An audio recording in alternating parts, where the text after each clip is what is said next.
Supreme court ఆదేశాల మేరకు ముఖ్యమంత్రి రేవంత్ రెడ్డి ఎస్సీ వర్గీకరణ చేపట్టి మాదిగ కులస్తులకు న్యాయం చేయాలని ఎంఆర్పీఎస్ నాయకులు డిమాండ్ చేశారు. మెదక్ జిల్లా వెల్దుర్తి మండల కేంద్రంలో సోమవారం మండల అధ్యక్షులు సురుపు మహిపాల్ ఆధ్వర్యంలో ఎంఆర్పీఎస్ నాయకులు మీడియా సమావేశం నిర్వహించారు. మాల కులస్తులు రాజకీయంగా ఎదిగినందున ఎస్సీ వర్గీకరణ అడ్డుకుంటున్నారని ఆరోపించారు. రాష్ట్రంలో భట్టి విక్రమార్క, దేశంలో ఖర్గే మాల కులస్తుడు కావడం వల్ల ఎస్సీ వర్గీకరణ అడ్డుకుంటున్నారని ఆరోపించారు. మొట్టమొదటిగా రిజర్వేషన్ అమలు చేస్తామన్న ముఖ్యమంత్రి రేవంత్ రెడ్డి నేటికి దాని మాటే ఎత్తడం లేదని మండిపడ్డారు.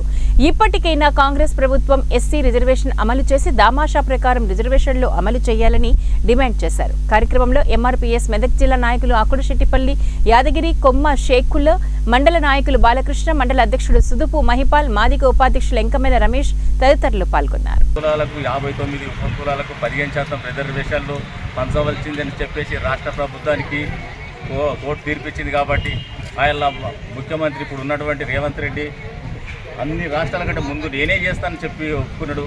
ఇలా మాట తప్పిడు.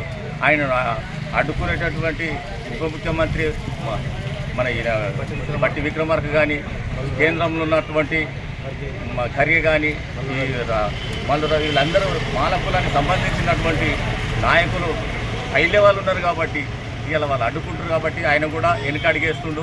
ఆ వెనుకడిగేస్తుడు కరెక్ట్ కాదు. ఇలా ఖచ్చితంగా దాన్ని ముందడిగేసి దాన్ని అమలు చేయాలని మేము ముఖ్యమంత్రి కోరుతున్నాం. 15% రిజర్వేషన్లు ఇప్పుడు ఈ 70 ఏళ్ల సుదీర్ఘమైన కాలంలో మొత్తం అనుభవించిందంతా మాల కులానికి సంబంధించిన వాళ్ళే. ఈ సింధు, మాస్టి, దక్కలి, రెల్లి వీళ్ళందరూ ఉన్నారు. కాబట్టి వాళ్ళు ఏళ్ళ పైన వాళ్ళే మన నిగమన అయిపోయారు. కాబట్టి ఇలా వాళ్ళు చదువుకున్న పిల్లలు ఉన్నారు. వాళ్ళు కూడా ఉద్యోగాలు కావాలంటే వీళ్ళ డబ్బులు ఇవ్వాలి. డబ్బులు ఉన్నాయి కదా, డబ్బులు పోసుకొని వాళ్ళు ఉద్యోగాలు వచ్చిన ఫలాలు వాళ్ళు అందుకుంటారు. ఓలయాలం పంచుకుంటే ఓలకు రిజర్వేషన్ల జనాభా దమాష ప్రకారం వాళ్ళకి వస్తే వాళ్ళు ఇలా ఉద్యోగాలు చేస్తామని చెప్పి నిండు శాసనసభలో మాట్లాడడం జరిగింది. అట్టి విషయంలో మేము రేవంత్ రెడ్డి ప్రభుత్వాన్ని, రేవంత్ రెడ్డి గవర్నమెంట్ను ఎందుకు నమ్మినామంటే ఎంఆర్పీఎస్ ఉద్యమం నడిచినప్పుడు మాకు అండగా ఉన్న వ్యక్తి, ఎంఆర్పీఎస్ ఉద్యమం నడుస్తున్నప్పుడు ప్రతిపక్షంలో ఉన్నప్పుడు మాకు సపోర్ట్ చేసిన వ్యక్తి.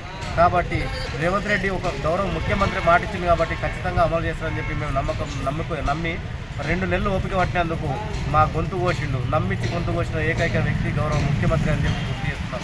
అయ్యా ముఖ్యమంత్రి, మీరు ఇచ్చిన మాట ప్రకారం మీరు ఇచ్చిన మాటకే కట్టుబడి ఉండి వర్గీకరణ అమలు చేసే విధంగా మీరు ముందుకు పోవాలని చెప్పి గుర్తు చేస్తున్నాం.